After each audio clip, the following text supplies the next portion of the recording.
يا محمد لو اكلت لذ من ذا البروست لا تحاسب.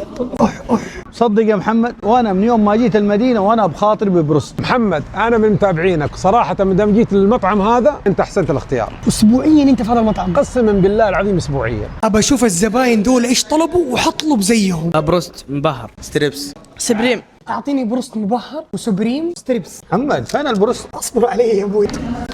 بالله عليكم شوفوا كيف البهارات، ترى هذه فخذ يا ابويا. وين هذا مو صدر؟ حجم الدجاج عندهم ما شاء الله تبارك. ولا تنسى تغمسها بالثوم.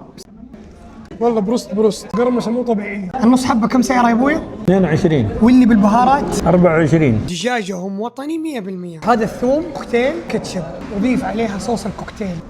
تقييمك بسرعه. سامعين صوت القرمشه؟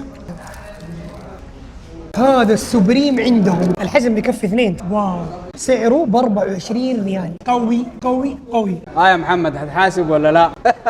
المطعم بالنسبة للحجم والجودة يستاهل السعر. في المدينة وما جربت هذا المطعم فاتك نص عمرك. يا محمد اباك تجرب هذا.